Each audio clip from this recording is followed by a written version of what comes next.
Assalamualaikum warahmatullahi wabarakatuh. Waalaikumsalam warahmatullahi wabarakatuh. Hari ini kita dipertemukan dalam wadah pembelajaran singkat, katanya Kultum, media pembelajaran ala-ala Kultum yang mengangkat topik, isu, dan permasalahan kontemporer diselesaikan dengan pendekatan kontekstual. Ya, Ya, tapi yang akan kita angkat kali ini adalah Allah lebih dekat dari urat leher. Ya, Allah lebih dekat dari urat leher, mungkin kita sering mendengar kalimat tersebut. iya, Terdapat ketidakpastian atau perbedaan pendapat mengenai arti dari kalimat tersebut di antara orang awam. di antara orang-orang awam dalam memahaminya ya, dalam memahaminya. Sehingga untuk pencerahan mungkin ada baiknya kita dengarkan bagaimana pendapat dari Abu Salman ya.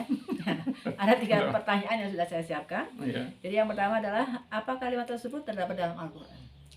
Bismillahirrahmanirrahim.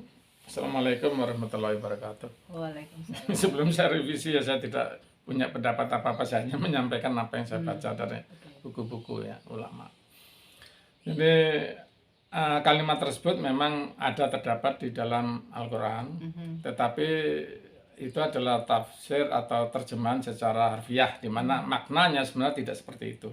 Jadi itu ada di surat Al-Quran, surat ke-50 ya, surat Qaf ya, ayat 16.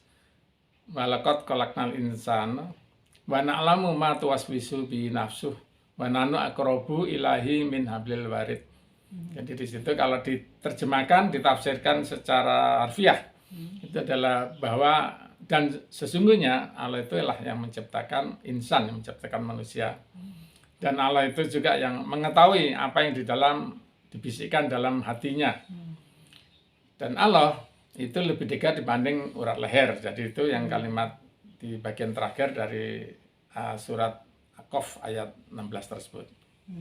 Tapi ya begitu ya. Itu secara harfiah ya. Iya, iya. Nah, kalau secara harfiah seperti itu, Allah lebih dekat dari luar. Leher adalah penggalan dari surat Qaf. Iya, yang bagian terakhirnya ya. Apa makna sebenarnya? Jadi mengenai makna sebenarnya, saya tidak bisa lain kecuali hanya meneruskan mufasirin yang sudah biasa dijadikan acuan ya.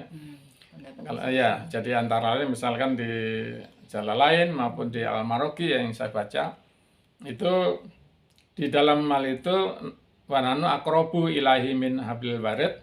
Wa nahnu di situ bukan aku, bukan Allah, tetapi ilmuku. Jadi sebenarnya itu ilmu Allah lebih dekat dibanding urat leher.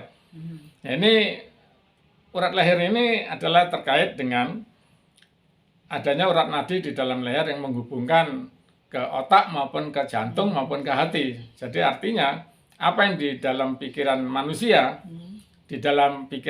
maupun masih di hati manusia, itu Allah mengetahui secara persis. Begitu. Jadi itu mendukung dari ayat yang tadi ayat 16 kan sebelumnya juga ada wa na'lamu ma tuwaswisu bihi nafsuh. Jadi Allah itu mengetahui apa yang ada di dalam bisikan hatinya. Jadi kuat dengan itu. Jadi maksudnya begitu sebenarnya ya. Jadi urat leher itu posisinya strategis ya. Iya, vital ya. Iya. Penghubung antara ke otak, ke jantung, ke hati ya. Ya. Dan hikmah apa yang bisa kita ambil dari kalimat tersebut?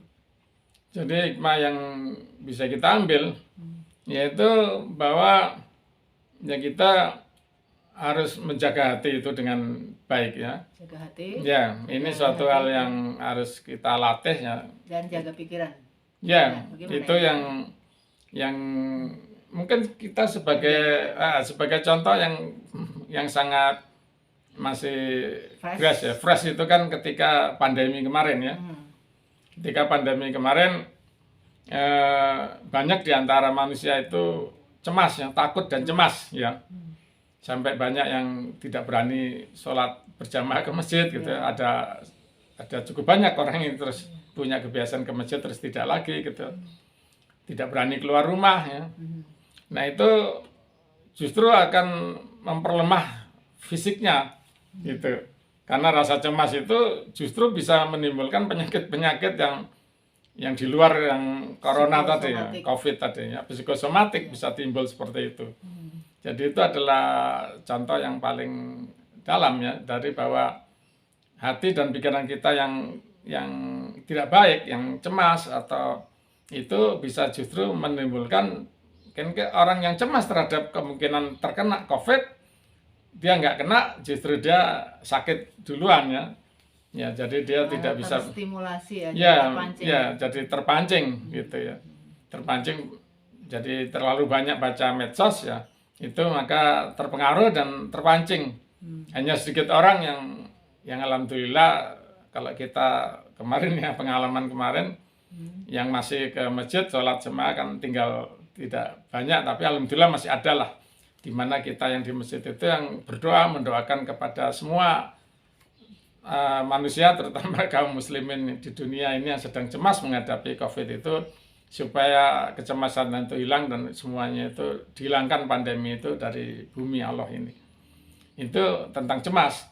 Tapi yang lebih parah lagi kalau dalam hati itu ada buruk hati, dengki dan lain, itu sangat ya, itu justru kita bisa menjadikan apa ya, selain fisik ya, penyakit fisik juga itu kan penyakit apa namanya, jiwa. Nah, itu sangat tidak baik untuk kita. Jadi kalaupun kita ada sesuatu yang tidak baik di dalam hati kita, maka itu kita harus segera minta ampun kepada Allah, minta kita diterangkan hati kita ini, hati kita dibuat terang dan dibersihkan ya. Jadi kalau tadi misalnya menjaga hati, tidak ada yang bisa menjaga hati kita selain hanya Allah. Jadi kita hanya berserah diri pada Allah. Jadi kalau ada rasa was-was, ada cemas atau kecewa atau apapun, semuanya kita kembalikan pada Allah. Bahwa kita berdoa, ya Allah, kita punya hati yang tidak baik, kami tidak sanggup untuk mengatasinya. Hanya kepada Allah kami memohon untuk membersihkan hati kami ini, untuk menjaga hati kami ini. Begitu kira-kira. Ya. Jadi simpulan yang kita bisa tarik bahwa Allah lebih dekat dari urat leher, itu kembali pada kita untuk selalu mengingat bahwa menjaga hati dan menjaga pikiran kita itu menjadi obat ya, atau menjadi alat ya untuk bisa sehat ya, lebih sehat. Ya, secara fisik maupun jiwa ya. Secara jiwa. Ya. Itu saja yang bisa kami sampaikan. Sekian. Wassalamualaikum warahmatullahi wabarakatuh. Waalaikumsalam warahmatullahi wabarakatuh.